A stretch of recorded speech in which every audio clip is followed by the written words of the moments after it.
Good afternoon, everybody. I'm going to do the review of the December 9th NHL games, a day late, just like the other ones. Anyways, we're going to start off with the Lightning and the Kraken. So, in the first period, the Lightning opened up the scoring. It's Anthony Cirelli scoring at 9:28 from Perbix and Tanner Jeannot. Kucherov will then score his 18th to tie his goal total with Brock Besser for first in the league. In 1916 from Braden Point and Brian Hagel. Second period, Bjorkstrand would score for the Kraken at 9:52 from Tolvanen and Borgen. Alexak would then score another one to tie it up at 12:23 from Eberle. Third period, Jared McCann, former Canuck, would score from Pinstone and Jordan Eberle on the power play 14 seconds in. At 7:09, Nicholas Paul would score from Cirelli and Kucherov to tie it up. And then in overtime, Kucherov scores his 19th, putting him in first place overall, with Hagel and Radish at 3:12. Lightning took that one 4-3. Alright, Philadelphia and Colorado. This one was a surprising result. There's first period, Travis Konechny scores for the Flyers at 17:41 from Couturier and Forrester. McKinnon would then score to tie it up at 18:59 from Manson and Devon Taves. Second period, Tippett would score from Brink at 9:01. At 11:17, Sandheim would score from Frost and Tippett to give the Flyers a 3-1 lead.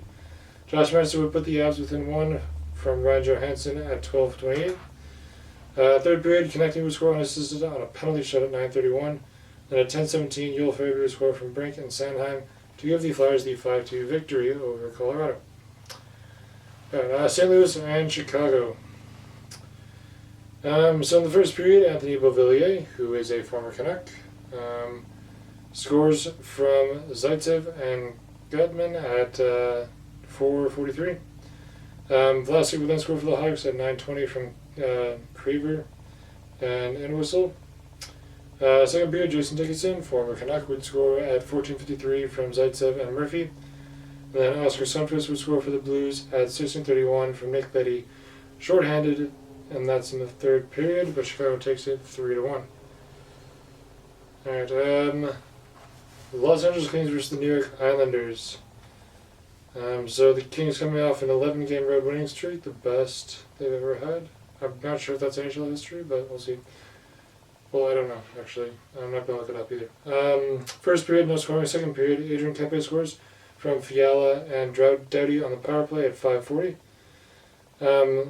Gavrikov will then score at 9:08 from Kevin Fiala and Philip Deneau to give the Kings a 2-0 lead. Third period, Andersley scores from Mike Riley and Matthew Barzal at 8:42 to put them within one, and then he would score again from Mayfield and Horvat, former Canuck, at 15:49. And then in overtime, 13 seconds in, Pajot would score from Holmstrom and Dobson to end the Kings' road winning streak. The Islanders took that one 3-2 in overtime. Alright, Montreal and Buffalo. So in the first period, no scoring. Second period, Montreal opens up the scoring at 12:59 from Struble and Kovacevic. Hopefully that's right, I don't know. Suzuki would then add another one for the Habs at 13:13 from Mike Matheson and Monahan on the power play. Third period, Skinner would score at 1:06 from Tage Thompson, and then Oposo would score from Clifton at 6:36. Overtime, no scoring, and then Slavkovsky would score the shootout winner for the Habs. They take that one 3-2 in the shootout. Alright, Maple Leafs and Predators. I feel like I haven't covered a Toronto game in a long time. Anyways, first period, no scoring. Second period, at 14:15, Kampf scores from Timmins to give the Leafs 1-0 lead. 17:57, Matthews scores from Nylander and Riley. Third period, Matthews scores one more from Nylander and Tavares on the power play. Then Gregor would score from Yarncrook into the empty net at 18:29. Toronto wins that one 4-0. Alright, Senators and Red Wings. So in the first period, the Senators opened up the scoring from Claude Giroux at minute 57, assisted by Chychrun and Tarasenko on the power play. Patrick Kane would score, I think, in his Red Wings debut at 14:49 from DeBrincat and Lyon. So Kane and DeBrincat combining a goal already. Second period, Tarasenko would score from Chychrun and Giroux on the power play at 3:36. 8:36, Kubalik would score from Joseph. Then Stützle would score at 18:56 from Batherson and Zoo. And then in the third period at 16:35, Sanderson scores unassisted into the empty net, and the Senators take that one 5-1. All right, Arizona and Boston. So in the first period, Boston scores as David Pastrnak unassisted at 15:22 of the first. At 16:10, Coyle scores from Trent Frederick to give Boston a 2-0 lead.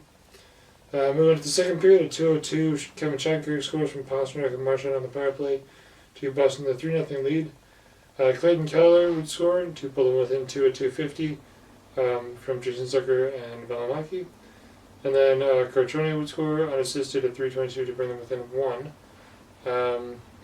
Then Desmond Heinrich wouldn't like that very much, and he would score at 9:12 from Matthew Poitras and Trent Frederick. Third period, Lawson Cross would score from Matthias Michelli and Nick Bukestad at 3:20 of the third, and then Pastrnak would score at 14:29 from Geeky and DeBrusk to win it for the Bruins 5-3. Alright, New Jersey and Calgary. So in the first period, Calgary opens up the scoring. Sean Gilbert scoring from Coleman and Solovyov shorthanded in 1941. Nico Hischier would tie it up for the Devils in the second period at 3:28 from Brad and Hughes. Luke Hughes, I should say. 12:31, Brad would score on his own assisted to give the Devils a 2-1 lead. Third period, Holtz would score unassisted at 8:59 to give the Devils a 3-1 lead. Calgary would bring the Flames back within 1 at 14:46 from Anderson and Hannafin. And then Hischier would score from John Marino at the empty net at 19:22. Devils take that one 4-2. Alright, Vegas and Dallas.